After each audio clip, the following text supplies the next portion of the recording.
বাস্তব একটি ঘটনা, আশা করছি শুনে যাবেন। গ্রামের একটি গরিব ছেলে একটি গরিব মেয়েকে বিয়ে করলো। বিয়ের পর ছেলেটি মেয়েটিকে জিজ্ঞাসা করলো, আচ্ছা তোমার জীবনে কি কোনো স্বপ্ন আছে? হ্যাঁ, আমার জীবনে অনেক স্বপ্ন আছে, আমি একদিন অনেক বড় ডাক্তার হব, কিন্তু আমি যে গরিব। তখন ছেলেটি বলল, আরে এই ব্যাপার, আমি আছি না। তারপর ছেলেটি মেয়েটিকে নিয়ে শহরে চলে গেল। সে প্রতিদিন রিক্সা চালাতো এবং বাসায় সে নিজেই রান্না করতো। এদিকে মেয়েটি পড়াশোনা করতে লাগলো। এরকম করতে করতে একদিন ডাক্তার হয়ে গেল। ছেলেটি খবর শুনে খুশিতে আত্মহারা হয়ে গেল এবং সে ছেঁড়া জামা কাপড় পরেই মেয়েটির সাথে দেখা করতে চলে গেল।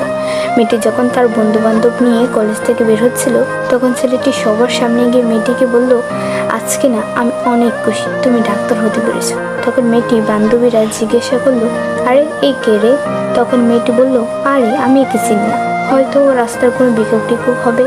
তখন ছেলেটি মন থেকে অনেক কষ্ট পেল।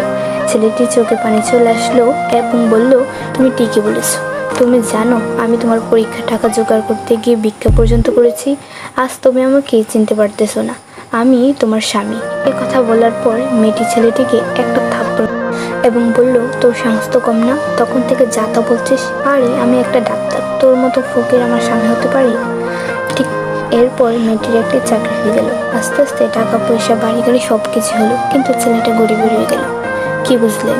কারোর জন্য কিছু করার আগে ভেবে করবেন সে কি করার যোগ্য নাকি যোগ্য না।